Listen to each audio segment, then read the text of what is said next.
Morning, Joyce. Welcome to Here, Wednesday. This here we is are, consistent. a nice break. Though with US being pretty shut down Labor Day, and the week before uh, pretty quiet on the email front. So it was a good catch up week for Marina and I, and we actually ended up taking kind of a few days just to you know Decompress, decompress. decompress. That's a good word. That's a good word. Yeah. And are you ready for what's the first, like September, big conference season for digital health? What's going on? So I'm heading to the health community, which, we're calling it health community, but the good old Health Excel, in Right. Boston. So, On the I know, yeah, Chris September. Bergstrom, Amalgam and Nova Nordisk, are kind of co-hosting this. So this should be an interesting one. Great. I don't know if it's good or not for me, though I always enjoy the spotlight. I've been voluntold, not even volunteered as the MC of the event. So, No better so man. looking forward to it. So it is from the 24th and 25th in Boston, and looking forward to it. So, but Cool. otherwise, yeah, I don't know, just hustling. That's all. What about you? Awesome. Yeah, I'll be in Boston. I'll be at the health community. I'm a proud community member. I'll be That's there right. and Awesome. looking forward to it. And I'm trying to think about. I'm going to do probably a little less of a heavy conference season, as we're trying to launch stuff at Clear IP here. But that's it. We'll kind of rock in. Who do we got lined up here? Or we All have to right. Yeah, tee it up. I'm gonna let Amanda Goltz in. So, I was actually trying to remember when and how. Amanda, welcome. You look very serious. You're good. Can you hear us? Very serious look. Welcome to Wednesday. Welcome to the shot. Mm, it's the sound. All good. While can you hear us? There we go. There Here we we go. go. Okay, great. We got it. We got it. Welcome to the shot. I was just kind of reminiscing. I was trying to remember when you and I met. And even though my memory sucks, I actually think it was at a Health 2.0. You were still, I forget the pharma company name. BTG. It actually was bought BTG. by Boston Scientific. But Okay. Oh, yes, I was at BTG, either at Aetna or BTG. That transition happened in 2015, I think. So that okay. makes sense because I started at Bayer in 2016, and I remember kind of walking into a Health 2.0 room, and then I forget the other gentleman's name, but anyway, we can keep reminiscing where we met, but here we are 10 years later or Good to see whatever you, it Amanda. is. Hey, how you doing? Good, good, good. So for our millions of listeners and viewers, give us the Amanda story. However Oh you my want to gosh. take us through your childhood and through now, personal, professional. We're curious about everything. Yep. We're gonna interrupt as usual. Yeah. Please do interrupt. I would love that. And interrupt if you can. As Jim knows, I get, and Eugene knows too, but I feel like Eugene is also like this, so it's more tolerated. Once I get going, it's like just this wall of sound. Like you can't, yeah, like the momentum cannot be stopped. You will get the Amanda information whether you like it or not. So please do interrupt. Um, let's see. There's this cute story, a marketing tagline that I tell about my job history, and it works pretty well because I've gotten some awesome jobs. But it's retrospective. It wasn't prospective. Okay. And the retrospective tagline is: I wanted to understand how the healthcare system in air quotes works, how it's really put together, how the money flows, what the incentives and disincentives are. And so Hmm. I set a little curriculum to myself to work at all of the seats around the healthcare table. Pharma, it's where I met you guys. Provider system, started out at a very under-resourced one, New York City Health and Hospitals Corporation, the safety net hospitals of New York, 17 hospitals. And then a very well-resourced one, what was there then called Partners Healthcare, now known to you as Mass Hmm. General Brigham. Yep. And provider, pharma, payer, worked at Aetna. purchaser. So it was then called Pacific Business Group on Health, now called Purchaser Business Group on Health. 60 large employers spending $12 billion annually on healthcare for their employees and dependents. I always wanted to work for the patient. So I went to Amazon, my first tech company, to try to figure out, Amazon, greatest juggernaut for changing consumer behavior that has ever existed. And what would happen if we made healthcare products? And so I joined what was to become Alexa Health, trying to figure out how to serve the consumer. And the through line for all of that has been adopting external innovation into the healthcare organizational core. And to do that successfully, you need to understand the incentives and disincentives. But like I said, this is like a nice little tagline that I use to explain why I jumped around from seat to seat every. And did you skip high school, and did you have parents? Yeah, no, I mean, I did have all of that. Yeah, I did have all of that. It's funny. So this will be like California, an interesting. Boston. No, Bostonian? yeah. So this will be like an interesting, Because geography. Yeah. Yeah. Did the circumstances make me, or am I independent of them? So I was born and raised in Washington, D.C., of all things, in D.C. proper. I could not vote until I moved to New York when I was 18 and could actually vote for something. You vote in New York, but it's like Guam. It's like sham elections, right? There's the license plate. This happened in the Clinton years, and I still think it's awesome. The license plates in the District of Columbia, so your license plate has like the state slogan or whatever. Yeah. DC doesn't have a slogan. It's a capital city. It's not a state also. So the license plates say taxation without representation. That's what the DC license plates say. Because it's never paid attention. Yeah. It's the one thing that DC has home rule control over. Otherwise, it's administered by a committee of Congress people from Maryland and Virginia. And DC has a silent non-voting representative to Congress. That's it. That's our total representation. Right. And it will never become a state because it is proudly 80% Black. So there are strong forces that don't want it to have the powers of a state. But politics aside, DC was a funky place to grow up. Geographically, because my school bus went through 3 states in the morning picking up kids, right? DC, Maryland, Virginia. And, for you old ancient people in the audience like me, you will remember when we ran out of phone numbers, which happened when we got fax machines, not with cell phones. And you suddenly had to use the area code when you were making a phone call. Big deal if you live in a normal place. Well, if you want to call your friend who's just over the state line in Maryland 2 blocks away, all of a sudden we had to start putting the area codes in almost every phone number that we called because there's no such thing as a local call, right? So your finger dialing. 100%. 100%. So, I'm trying to remember if I remember that. Do you remember? I don't remember switching. You're too young. You're too young, Eugene. It happened in 88. Yeah. He was the thought in his Ukrainian mother's. Well, I was gonna say I was still in Ukraine. I didn't come to US until 89. So yeah, okay. Yeah, in Brooklyn, when you landed in Brooklyn, it was more, hey you, Washington Heights. Washington Heights, nice. That's right. Nice. That's right. Yeah, which is reminding me I need to speed up this story or we'll never get past 4th grade. But Washington Heights, Inwood, not so far from my college. So when I left DC, got the right to vote for something that actually mattered, I went to New York for school, to Columbia, which is a very different school back then. I would never get in today.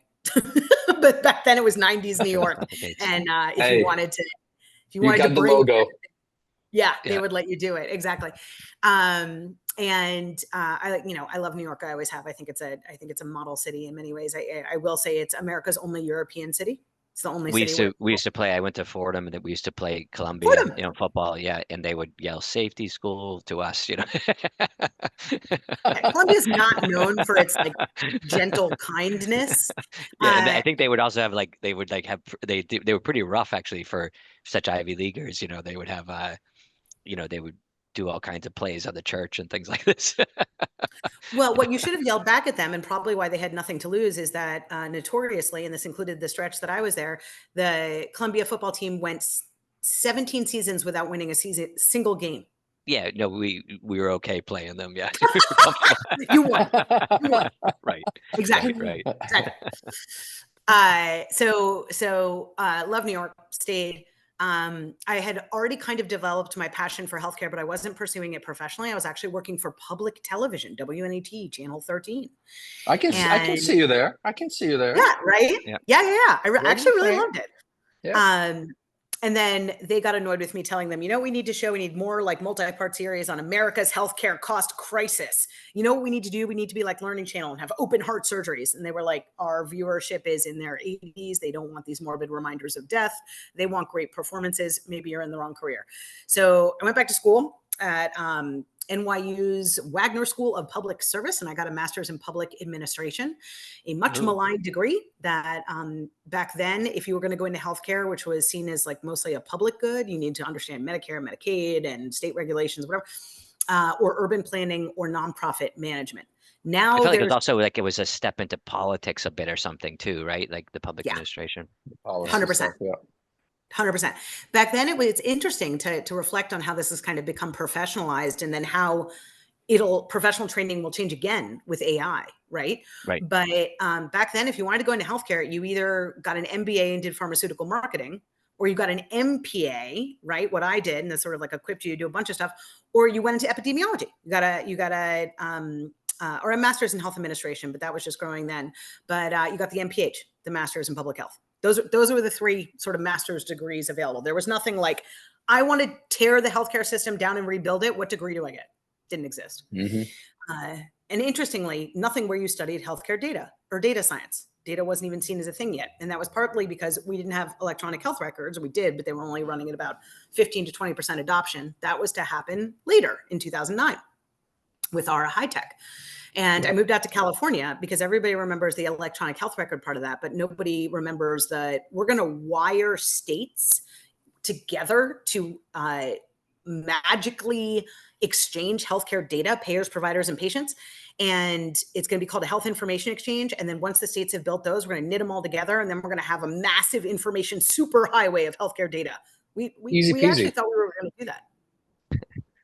Okay. Right? What do you mean? It's not done? No, really. I came out to California. I tried to do it. We spent $40 million. She was trying to call people. Her finger was getting tired from the dial tone, from that. That's right. We got $40 million from the Office of the National Coordinator to do it under that law. And we couldn't. It's I figured California, biggest state, most tech, I'm going to move out there and they'll get it right.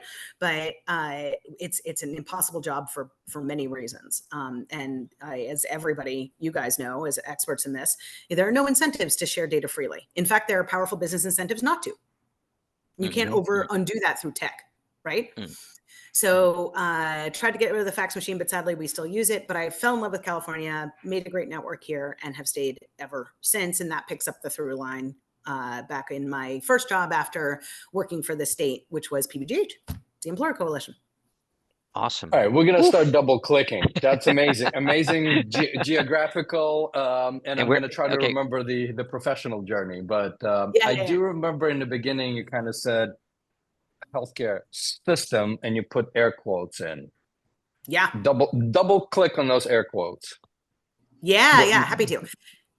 So I think I mean that in kind of like three layers. So first is, it's not a system.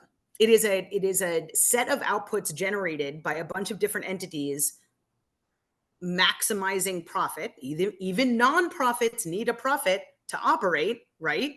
And I would argue that, they don't pay taxes. So, Blue Shield and Aetna are doing the same thing. They're in the same business, doing the same business the same way. One pays taxes and the other doesn't. That's really the main differentiator. But they both need to create operating profit to stay alive. So, obviously one creates value for shareholders, but you see what I mean? So It is a bunch of people, a bunch of business entities, individuals making rational choices, rational profit maximizing choices. I am very much including providers in there, in everybody. And except for patients, for whom this is not a question of supply and demand. Demand is completely inelastic. Like if your child is going to die, you're going to do everything to get healthcare, right? Yep. So leave the patients to the side for a second. Everybody else is operating as rational profit maximizers. And the output of all those different activities is what we call the system. Nobody designed it. It wasn't received from God. We don't have to do it this way. Is it like huge and messy and entrenched? Absolutely. I'm not saying it's easy to change, but I am saying this is not like a set of rational policy-making decisions that we decided to have to pay for healthcare this way. This is what happened through a bunch of different individual decisions that were made at different points in time. And I almost think because it's of like I almost think it's like it's not a health system, but it's a financial system. That's right. It's a financial system. It's like everything. And, I always like Eugene and I talk about this a lot. Like when you bring an American health, digital health or health tech entrepreneur to Europe, and and you put them next to European health entrepreneurs that focus on the market, the big difference is that the Americans will spend 80-90% of the time talking about money, and you might get the health tech entrepreneurs in Europe, and they might not mention money during the conversation. So this kind of I mean, dichotomy there's a that's in happy this whole medium. financial. There's a happy Yeah. medium, but it's a good Bit of point, right? money. Because everything, we kind of keep going around this, but at the end of the day, everything is a claim. And I still remember, decade plus, whatever, right? But analyzing claims in order to extract clinical value out of it. But at the end of the day, it's a financial claim.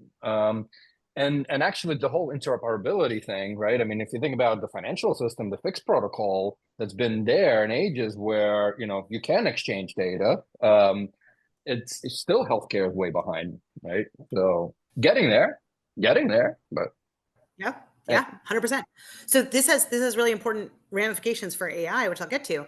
But the second level on which I mean that is I see a lot of political slogans, prescriptions, standing on soapboxes and yelling about what will fix the healthcare system. And it tends to start with eliminating a particular villain, a particular bad actor. If we just got rid of insurers, everything would be great. Right. If we just got rid of the federal government's intrusion into private healthcare, everything would be great. If we just got rid of Medicare Advantage, everything would be. If we just got rid of specialists, everything would be great. No. There is no one big villain. It is the meta effect of everybody acting rationally, and this is what you get. We're all the cruder way of putting it is we're all feeding at the same trough, including me. Right. So, but then in realizing that you can muster sort of the political will to do something about it. I hope so. I mean, it all comes back to policy for me. But the third level is the one that you guys already got to. 100% what you just said. The record of what is done in healthcare is the claim. All activity is driven by what is reimbursable, right? Everything. Nobody works for free. So if your best data is a record of what was done to the patient, they were cut, they were drugged, they did this, they did that, or had this or had that done to them. But then nothing else, right? Nobody gets paid when somebody's healthy. Nobody gets paid when somebody goes back to work. Nobody gets paid, I mean, employers sort of do, which is why we've been working that to death. But nobody gets paid when somebody can do the activities of daily living. Nobody gets paid when they score higher on their PHQ-9 behavioral instrument, right? So we don't know if any of that happened. So we're going to feed AIs. We're going to feed large language models, foundation models with this data of what was done. And we're not going to leaven it with what happened. So what are we going to, we're going to get the outputs that, I'm sorry, IBM, but like the same thing that the Watson, remember when Watson was going to cure healthcare and it was going to be the like clinical decision-making aid of the future. And all it did was tell you the Mayo guidelines for treating cancer. You junk in, junk out. Like unless we can figure out a way to feed these models with better data about what actually works and what doesn't, we're just going to get a continuing recipe for the last 50 years. And isn't it interesting? Go ahead. Go ahead, Jim. Go ahead. Because I was going to take us a little bit in a different I was just thinking route, about the, like, how just taking that thought for a walk, as I get older, right, I get more fearful about sharing whatever health issues or concerns that I have. When I was younger, and I was like, invincible, and now it's like, okay, hang on a second, if my cholesterol is a bit high, will I be a candidate for like a high level CEO job or something like that? Now I'm worried about the impact of people knowing my health outcomes. So I live in, you live more in fear, especially if a system that's dominated by an insurance system that's trying to avoid the magical claims, Yeah. Yeah. So you don't want to share your data, and so it's like the consumer gets this protection, but they don't really want to share it back into it. I feel like that dynamic maybe is not the same at other places, but the US is that it's going to be a blocker in people wanting to share with AI their health outcomes data. Yeah, I mean, I worry a little bit that because of a policy decision, yet another decision made by rational actors, you actually don't own your healthcare data. You don't. HIPAA doesn't assign any rights to the individual. It is a set of rules governing how two big entities, namely payers, providers, and data clearinghouses, can share data with each other. It gives you no rights whatsoever, right?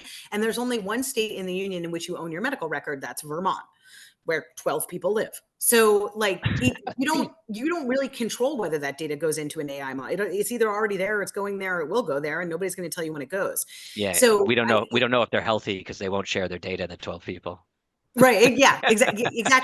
And you compare that to countries like Israel, that's like genotyping their entire population is going to track them over time. Now that's a health data set, right? Yeah, small country, with a homogenous population, but like still like it's or more homogenous than the United States. But like, that's what you would do if you were building a data fed learning system about the health of a population. You would not give it a bunch of claims data. And not to mention, we don't even have a really good model because it is not the American way to assign people numbers at birth, right? And we made it illegal to use your social security number as a healthcare number a long time ago. So there's already a faulty model running on. Is the Amanda who just went to a doctor in Oakland, California, the same Amanda who went to a doctor 10 years ago in Massachusetts with different insurance, different employment, potentially a different name if I got married, certainly a different address, right? And only a partial medical record. So there's already a bunch of guesses being made to construct what is my longitudinal health record. And then, so that, errors compound. So that's, which I still don't understand that unique identifier piece, even from, I mean, in Europe, privacy is of utmost importance when it comes to healthcare, right? I mean, all the laws and regulations. And yet everybody in Spain, including a FedEx guy, asks me for my knee number, right? And it's like kind of like a social security, right? And it's an acceptable thing. Everything is tied to that as my unique record here, right? You kind of breezed over. I mean, there's rational actors and Sure. your ecosystem. You covered quite a bit of the ecosystem. I'm just trying to think. You covered pharma, you covered the payer, you covered the employer. I want to double click on the employer, right? Because if our listeners, viewers know some of the history, I'm not going to get into it, but it's after World War II, right? It was a way to attract employees because the labor force needed, more wages. Instead of more wages, the employers just provided benefits. And that's the history, right? So we date back to post-war, and now half of the Americans are covered by employers, right? And some of the challenges. So I'm curious, Amanda, your thoughts on employers being the ultimate payer for half of the population today? Yeah, it's one of my favorite subjects. So I engaged with that when I was at Purchaser Business Group on Health, and spent a long time trying to get the employers to understand that there are better population health solutions. Maybe some of them are startups, maybe some of them are external than what their health plan may or may not be bringing them, and sort of saw their response to that and the challenges that they have in deploying new solutions. And then at Aetna as well, when I was on the other side, when I was actually like the provider of those solutions, and the employers were choosing Aetna to do various things, and how we were measuring the performance of those initiatives in terms of keeping the employees healthy. Now, I will say, so the incentives are the most, as you just said, we don't need to belabor it. We have this weird artifact in the American healthcare system where employers are paying for the insurance or healthcare access, if you want to put it that way, for 60% of Americans under 65. That's super weird. You don't have that anywhere else. And I think it has a lot of other economic ramifications. Like, people are scared to leave their job because they'll lose their health insurance, right? That's an issue. But so that causes weirdness of its own. But even if you just accept that, which you shouldn't because it's weird, but if you just accept it, then really the only actors in the healthcare system that make money when you're healthy, as opposed to making money when you're sick, are your employer and your health insurer. Insurers get a bad rap, but let's keep in mind, they're the only ones who are actually financially incentivized for you not to get sick. Everybody else makes money when you're sick. Pharma, providers, everybody. So we think of the incentives as being aligned, so we tend to focus our attention there. But there's a lot of weird structural issues around employers. First of all, even if they're self-insured, which means they have a tremendous amount of leeway to choose the kinds of health solutions they often offer to their populations, they have a very direct incentive because they're paying the claims themselves. they're still bound by all kinds of regulations and also cultural expectations. Nothing is creepier, and I speak from experience, when your employer is like, "Are you pregnant? Are you pregnant? Are you pregnant now?" Like they're doing that because they want to presumably offer me a healthy pregnancy, and a coaching program so I quit smoking and I'm alert for preeclampsia, and then get clinical guidance so I'm not getting an early inductive C-section I don't need, which has terrible outcomes. I mean, they're trying to help me, right? That they insure, and the employer is trying to make sure that I have a healthy baby and a healthy pregnancy, but it comes across as intensely creepy, right? So they're a little bit restricted in terms of engaging their employees in that But they're way. doing it in self-interest, to your point, right? I mean, they may love Amanda, but they're doing it in self-interest because, and again, to one point extent, there's nothing wrong with that, because if they care about your, prevention and helping you, even if it's in self-interest, fantastic, right?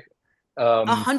The intentions are pure, but the effect is enormously creepy, because this is your place of employment wondering if you're pregnant, which has all kinds of other ramifications for your career and whatever, blah blah.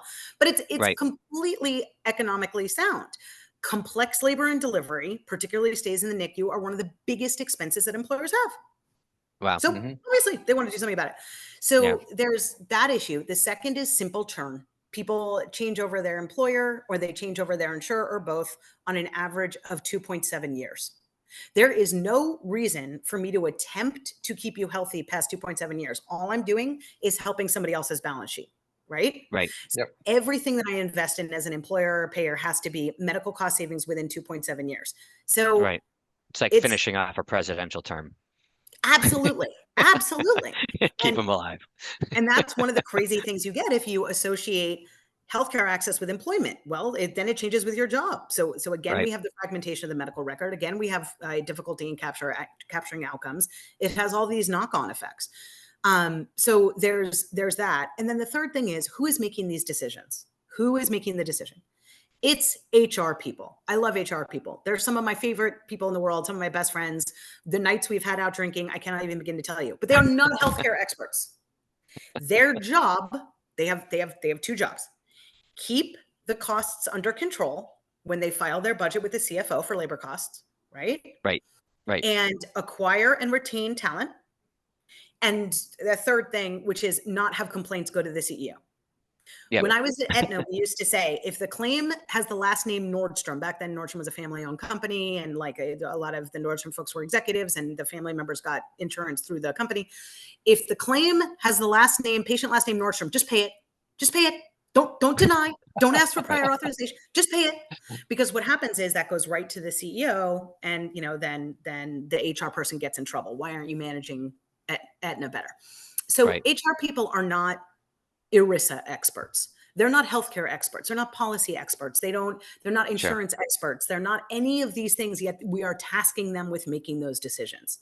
It's not right. You know what I think one of the biggest, again, living in Ireland and but having a foot in the States, is the sheer that everyone has to become such experts in this managing of these different systems, and like I'm, watching how, you go from, being employed and you have to learn how to manage the employee system, that, you go from being unemployed or maybe between jobs or a different employer. It sounds like you've moved through a bunch of different companies, but then when you go into retirement, then you have to start accessing, governmental systems. So you're in this constant state of a lot of, financial sophistication, and, in each, like, how do you do it? And you can see, like, and that has nothing to do with all the healthcare, variations that you go through in life, of like different concerns and different interests. And so everyone's like these expert, like if you just made it simpler, if people weren't financially managing their own healthcare in America, like productivity would go up like 30% or something. 100%. Like everyone would get like listen, hours back. We haven't even touched on, right? I mean, becoming a caregiver anywhere is difficult, but becoming a caregiver in US, right? And whether it's, your parents or kids, or significant others, it's, it takes a toll on just even time. Forget about emotions and mental health and all of this, right? And a big portion of it is just navigating healthcare system. I saw, and I understand that research has a place. You have, first of all, like, you can't just make wild assumptions. You have to conduct a study and like actually show that the data shows a statistically significant effect. Also, people use research to get resources. I get it. But I saw the stupidest research headline the other day. It made me crazy. It was like, most people who are battling the financial toxicity associated with cancer also develop depression. No shit. Right. If I have, oh, am I allowed to curse? I'm so sorry. Yeah. Oh, Right, I'm go sorry for for it. cussing. Go for I it. encourage it. We We encourage market it. not made for kids, so all good. This is my passion for this. Like, anybody who has ever been through a significant medical episode or cared for somebody who does understands that the paperwork is ridiculous. You fight your employer, you fight the insurer, you fight the provider. You have to jump into the middle between the provider and the payer to make sure what you're getting is prior authorized, or that, like, the appointment is made in enough time for the paperwork to happen. So Right. everybody knows what's covered, what's not. Memorizing all these terms, the cognitive load, as you said, Jim, is enormous. If I already have cancer and then I'm asked to do all that, of course I'm going to be depressed. Like, they had to study that? 100%. Really? But also, it's so nerve-wracking as well. You know what I mean? It's just like, like I was going through with my father, like he's 85 and I'm helping him out, trying to manage some of that. And it's just like you're like, oh, I might not get this life-saving therapy if I don't fill the form out or follow the process. And like that, and all of a sudden you go from being a very confident person that feels like you can take on the world to going, oh shoot, what if I screw this up? What if so it's quite diminishing, right? Like this idea of something so consequential, Yeah. for an administrative error or something like that, Um, so yeah, cognitive load. So so with all that, like, where do we find you now at Stanford? Yes. So I'm at Stanford, and I came off a really personally fulfilling and successful, I think successful role, set of 2 roles at Amazon. One in the rise and fall of Alexa Health, which was a journey of its own, and then the second in AWS, where I ran our global healthcare startup accelerator. Always been super, super supportive of startups. I think they are the one sort of saving grace of the healthcare system. It's the path to success, the route to market is very, very hard. But the fact that we have such entrepreneurship and dedication to finding solutions that work and help people is I think a point in our favor. Yeah. So I've always wanted to help them however I can. So running that accelerator, AWS is a big thing. So I came to That's Stanford. awesome. I remember meeting you in Chicago and talking about it, and you were like, how can we help? You jumped right into the conversation. How can we help you? What's going on? Okay, Yeah. I can't, but I can go navigate you there. So the enthusiasm jumped out. Oh, good. I'm glad. I've always been, like and this is part of how I'm built, right? Like, stop talking about the work and do it. Like, we could bemoan the problems all day long, but let's actually like try to fix Just them. get And shit so done. anybody who's, who's doing that, certainly braver than I am. It's not like I have a startup, right? So like, I want to do what I can to help. So Stanford is a continuation of that work. If Stanford Medicine comprises the 3 hospitals that are Stanford Healthcare and the School of Medicine, together they are Stanford Medicine, what would co-development with external tech companies look like to develop solutions for deployment at the hospital? It's already tons of research work is being done by my colleagues on the industry relations team. I'm going to focus directly on the hospital and try to figure out, what does it look like if we marry up clinical expertise with technological innovation? Let's stop coming, well, startups don't know what they're doing in hospital operations. Then let's tell them so that they can design features and product stacks around that. They don't have any healthcare experience. Oh, well, then let's open the doors of our hospital and have them observe and talk to people and see what's going on. It goes without saying that in terms of like developing like really excellent technological operational solutions, I would not look for a hospital to do that. I would look outside. So the idea is to marry them together and focus on problems that are already owned by somebody in the hospital. I think this is my best advice to anybody who does the work that I do from inside the system or is trying to push innovation into from the outside. The problem has to exist and it has to be owned by somebody. It has to keep them up at night. Unfortunately, and I've had this heartbreaking conversation with tons of startups, I know your thing will save lives. I know it will help people. Nobody pays for that. There's no reimbursement for that. There's no business case for that. Find somebody in the healthcare system for whom their CEO is like, fix this. Discharge is taking too long and we're losing money on excess length of stay. Fix that. We want people to be healthy at home and not come back within 30 days for readmission. Fix that. Our patient experience scores are terrible. Fix that. Now, there's a bunch of cool things you can invent to solve those problems, but those are the problems you have to fix, because those are the ones that somebody is actually, their name's on the line on a monthly report showing that they're making progress towards that goal. I mean, on that note, those three topics you brought up, again, this is also not new. It's been there for decades. And certainly the technological advancements have improved, including some of the things that you talk about, AI and all the faults of it because of garbage in, garbage out still. Mm-hmm. What makes you wake up in the morning and think positively of your new role, right? Because again, it's been done, right? So many innovation units, so many partnership units, and I was curious, like, for you to contrast a bit, the under-resourced nonprofit to, for-profit hospital systems, and now at Stanford. Just again, these things existed, right? And the technology has always been there. So it's not about technology, it's about changing some of the behaviors ultimately of people that are working in these institutions, right? Yes. So, I mean, I can Yes. also keep going and going and going, but I'll pause because I'm asking you the question. You're absolutely right. That is a very, I am a huge nerd. I am such a nerd. It's ridiculous. I just read this book, The Social Transformation of American Medicine. It's Okay. this thick, and look at all my notes. Like I'm going to go back and get a PhD or something. I'm totally not going to do that. But that book is about, Eugene, what you just said. It's about the behaviors and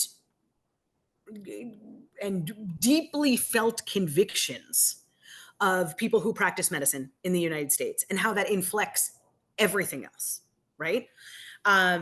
So it's because a lot of how hospitals are set up to run is to serve doctors, not patients. Obviously, anybody who's been to a hospital as a patient understands that.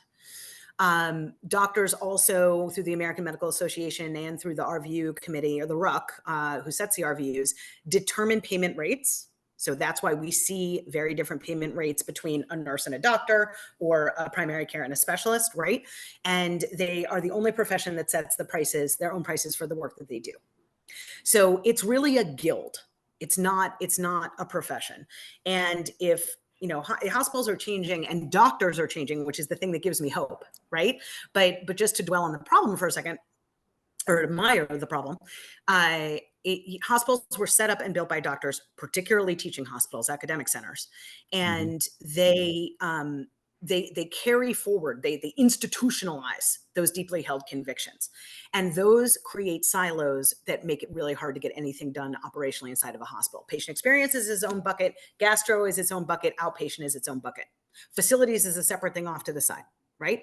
So generally, if you were going to do an awesome solution that prevented patient falls in the hospital, it's a team effort. You got facilities to make sure the floors aren't slippery, nursing to make sure that the call bell is answered, pharmacy, medicine to make sure that people aren't given too much medication so they're woozy and they fall out of bed, the residents so that they're alert to signs of fall and fall risk, quality to make sure, blah, blah.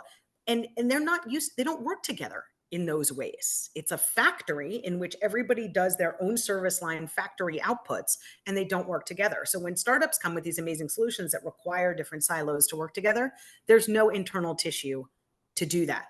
Now, what gives me a lot of excitement and optimism is that it's changing. The generation of doctors that who came alive during electronic health records, who didn't take it as an insult that they would have to type on a keyboard, who welcome native digital tools, who don't understand certain things, who don't take certain received wisdoms as being ground rock truth. Like, I will be the sole decision maker on the care team. That's not necessarily true. Or I will do a horrible residency internship year in which I never sleep, and in return I will get a Mercedes. All those things are outmoded now. The way doctors think of themselves and their relationship to their patients and their relationship to their colleagues and the care team is completely different. They embrace technology in a totally new way, not just to get paid, but because they themselves are interested in the outcomes of their patients. And so I have a tremendous enthusiasm for that. And I want to support. And why are they? What's the change? What's the incentives that they're changing? What's driving the new the change? generation, Jim? I think it's new generation, right? They were born with. I love your comment. They were born entering stuff into the system. Now the question is, how the hell do we optimize the shit out of it? Because we actually enjoy helping people. And yes, technology is an enabler, but now it needs to be improved. So all the stuff that's going on with Kaiser and the AI, Nabla, and how do we augment docs, right? Or how do we augment ourselves so we can actually help patients? I'm hypothesizing here. You're in the front lines with some of those individuals. No, I think you're right. To make an incredibly general, broad-based comment, the doctors of my generation and older were willing to trade off certain conveniences or advanced information. They always were at the forefront of scientific research, so obviously there are caveats here, but like they were willing to trade those off for autonomy and control. The doctors younger than me, just to draw a random line in the sand, because the adoption of health records happened like mid-career for me, early mid-career. They do not want to make that trade-off. They are happy to trade off some autonomy and to be part of a system and to be part of a team and not be the sole decision maker and to be questioned, as long as they get other things back. Chief among them being, what the hell happened after I did the surgery? Did the patient walk again? Mm-hmm. Wait, what? How do my outcomes compare to other people's outcomes? How does my institution function? I would love to have an AI scribe follow me and do and record everything I say and then like learn and get better along with me. I welcome the fact that I can't understand the last 170 years of medical information and recite it on command. And so I want a learning machine to augment my decision making. It's a sea change in how physicians see technology, I think. Operational technology, not scientific solutions. And what's the big what's the incentive so in a simple way, like you said, becoming a doctor in my generation, was it was a role of service, financial reward, but it was you had a place in the community, you were held in esteem, you were financially rewarded, so there was a lot of trade-offs, but you went through a pretty rigorous having to find someone to pay you to get you all the way through medical school and this like trade-off. So very, kind of, but simple incentives in some ways, right? Like simple incentives. What's the analogous? It feels like the incentives might be a little more complex now. Yeah. I mean, it's funny, right? Because, the financial reward piece of that was always very significant. I'm not saying doctors did it only to get rich, but they did get rich doing it. And, 9 of the top 10 highest compensated positions in the US are all physicians. They're all specialists, not primary care doctors, but they're physicians. I was just gonna go there. Yep. Yeah. The 10th is CEO, by the way. So, but I think, they kind of sowed the seeds of their own destruction, because most doctors are primary care doctors, right? And if they're not getting paid anything like that, they get paid kind of like the higher end of a generic salary, like maybe high 200s, maybe up to 250, which is a very nice salary by American standards, but it's not the millions that, orthopods or dermatologists or anesthesiologists are raking down. So there are too many PCPs who are too underpaid to do an enormous job. And they're like, I'm not getting the financial rewards that were promised me. Yep. So if I'm not going to have those, then I want other things. I want better tools to take care of my patients. I want to be able to use the internet at work. Oh my God, why is this the only job in America that's like, you can't use the internet? So it's insane. I want, as one physician said to me, and this is going to paint him in a bad light, but you have to look deeper at the statement. He said, I choose the right medication and prescribe it. Somebody else should make sure the patient takes it. That's not absolving themselves of responsibility. That's saying, I expect to practice with a team. My role on that team is to bring clinical expertise, but other people are helping the patient, and I'm willing to share in the financial rewards, in the benefit to society. And I think I can help people more as a team than I can as an individual godlike medical practitioner. That's a huge change. I loved I don't know if I think it's the reality on the table. I loved how you said it. Hospitals serve doctors, right? And I think part of that is there are shortages of docs, and mostly it's for-profit entities. And so if you have the greatest docs, you got to serve the docs, right? And in theory, if you get the great docs, then your outcomes and the patient. Now, let's switch back to the kind of the consumer and the patient, because we put all of us to the side throughout this conversation. You spent time at a big tech company, and I think same thing. I still remember, Missy Krasner back in Google, right? That's, I think, the first time I met her. all these tech companies have had efforts in the space, right? I honestly, I would still love to talk to a health coach in my Alexa device, right? Yeah. Or anybody else. So I do think that there are moves that are being made now, right? But where's the consumer in all of this? Still, right? Because I mean, shout out to Matthew Holt, as we do pretty much in every one of these episodes. Health 2.0, consumer. And, given the system and the complexities and the claims, so tech and consumer, your thoughts on it before we go to Jim's last final big philosophical question. Yeah. And I've kind of come around on this. I used to warn startups away from the direct to consumer market. I used to, have this big slide that was like, what do consumers want in healthcare? And the answer is nothing. They want to not be sick. Nobody wants to consume healthcare goods. Like that's not a thing. Right. And then the second thing that I was also very wary of is, and there's just been a sort of miserable history of this. Like we tried high deductible health plans to make people into smart healthcare shoppers. It's ridiculous on its face. Yep. Like it's nuts. It's digging the hole of you need money in order to be healthy deeper, not alleviating it. So I was always very wary about that. And I also think that something that goes unremarked here is that when I'm as a consumer, as a regular human being, if I, hadn't been cursed from birth with this passion for fixing healthcare and I was a normal person who did mattress sales, most of the things I would think of when I think of being healthy, right? It's only when I get sick that I start thinking doctors, hospitals, medications. Most of the things in my life that I think about in terms of keeping myself healthy are not medical things. They're not healthcare system things, they're public health things. Is the water I drink clean? Is the food I put in my body filled with microplastics? Is this building gonna drop a brick on my head and kill me? Am I gonna be in a motor vehicle accident? Should I wear my seatbelt? Should I get this vaccine? Those are public health things. And everybody knows that public health makes a way bigger contribution to like the net mortality rate than individual acts of medicine do. It's true. Just look at the data. Basic sanitation saves more lives than 1,000, $10,000 a month oncologics. But even though those are good and we should have them. I worry that there is such a sharp division between public health and healthcare system that all of this really well-meaning stuff around like we're going to create consumer goods or we're, direct to consumer, on-demand telemedicine, retail health, prescription delivery next day, coaching through your Alexa. Those are really great things, but they're happening outside the healthcare system. I would argue they're public health things. Helping you exercise more and eat better is a public health intervention. It's not a medical intervention. It's designed to prevent you from having a medical intervention.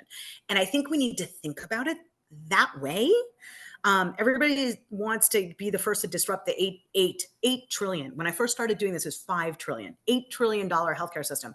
And that's very attractive, but like, what is the trillions associated with public health? And what is the mind shift if you just thought of yourself as delivering like a super sexy technology enabled innovation direct to consumer? It's just a public health one. Now the business models are really hard, really hard, right? I'm not gonna lie about that. But I do note that a lot of these things that we talk about delivering are really in that realm. They're community-based. They're your environment and your daily choices, which are much more aligned with public health than they are. If you've gotten to a hospital, we've already failed. So what would you like to see in consumer? So I would like to see, this is a very appropriate realm for AI, I think. And I should preface this by saying, controversially, I make a huge trade-off for data privacy in return for health benefit. It's because I'm a healthcare person. That's good because I think like what good is having your data privacy when you're dead, right? I have all my records in my private ChatGPT, whatever private means, right? The paid version. 100%. So I'm just laying that out there. So the AI I want to see is it's ingesting huge amounts of data about where you live, where you go, what you eat. This is not the healthcare system. This is credit card payment data, right? Telecom data, cellular data, where you are, what you eat, who you socialize with, where you go, changes in your patterns, and then giving you context specific, highly personalized interventions from micro choices you can make to be healthy. It's going to sound creepy because it is creepy, but I'm envisioning an opt-in model here. I see you're pulling into the McDonald's. If you drive one more block, you can get a salad and you can even have fried chicken on it, and it's better than what you're doing. Or like, I see you Or have like a Gap. in Ireland, get out of the pub. Amanda, all of that paired with a real human health coach in a prevention and behavior change mode. That's it. There you go. There you There go. you go. There you go. But it's the context specific. That's the heart and soul of consumer. It's not one size fits all, which is currently what we Right. do with healthcare, right? That's going to unlock the consumer. It's for you. It's literally recommendations for you. And it's based on your buying behavior and the things that you want to do. And frankly, the goals that you have, which are different from every individual, which is where that human coach comes in. So absolutely, it's somebody who's like the knowledgeable expert in behavior change, but the nudges and reminders and the great AI mind that's helping you be healthier is just all about you all day long. I'm intrigued. I'm intrigued and scared. I'm in. Sign me up. This is what I mean. Like, everybody's like, that's the most terrifying dystopia I've ever heard of. And I'm like, well, like, I would happily, if you said to me, Amanda, I need all of your credit card statements for the last 10 years, and in return, you won't get cancer in the next 10, I would do that. I would take that bargain. Okay. So what would you say, Eugene? I'm in. I would as well. I guess Jim, I'm never gonna be elected president of anything at this point, I think. Jim, do you want to be? No. I need a powerful person, like one of my old DC friends who like live their life on the straight and narrow and like is good. And doesn't curse on podcasts. I need them to become president and then like make me an appointee. But right? I think we all human beings, we all curse. So I think that's the being real out there, right? So and that's what we love. But Jim, I'm gonna turn to you for the famous last question, as it's crazy to think that we're almost out of time here. So you get a fax. You get a fax into in your new job. There's a fax coming into the Stanford hospital with an invitation to you. Wow, Jim, what a twist! And you've been invited. You've been invited to interview for a new appointment in the Department of Health, as one of your friends just became president of the United States. So now you're able to, beforehand they've asked you to come in and give a talk to this young group of innovators that some of them had masters in public health administration. Some of them are a little bit older, they're lifelong learners, and so they were familiar with all the changes that happened in the past around the phone area codes and dealt with that trauma very nicely. Yes. So they've worked in all kinds of different settings. So you're giving this, you're invited to the DC, but you're asked to kind of talk to the innovators, and they want to, and the president wants to see how you interact with these people. And as you're giving this fantastic talk about consumers of healthcare, a young woman, at the end of the talk comes running and beelines up to you and goes, Amanda, you don't understand. My career has followed your trajectory. I've worked in providers. I've worked in hospital systems. I've worked across pharmaceuticals. I've worked with some of the biggest tech companies. I'm now just about to start a tech startup that's going to be integrating and solving major healthcare problems for hospital systems. When you look at that young version of yourself, what's the one piece of advice you would give her? Ooh, man, I thought you were going to ask me my favorite question, which is, you're now God Emperor of healthcare. What do you do? I have an answer to that one, but this is an even better one. I would say, and this is what I regret that I did not do, because I always very much wanted to make, to be the change I want to see in the world. I always wanted to have a big impact. And I always define that as keeping as many people healthy as I possibly could, however they defined health for themselves. And I'm giving myself a D- on that. Like I've made a lot of people angry, which is like super nice, but I don't think I've done particularly well in that goal. So if I'm looking at younger me and I'm advising younger me on how to make that goal, I would say, make a list of 20 people who do have that power and capacity, who hold the reins of, can really lead from the front in a big academic medical center, or have their hands and political capital accrued to change the reimbursement policy, or are bold enough to stand up to shareholders as the head of a major payer and say, I'm gonna do business completely differently. It's gonna hurt for 4 quarters, but then it's gonna be amazing.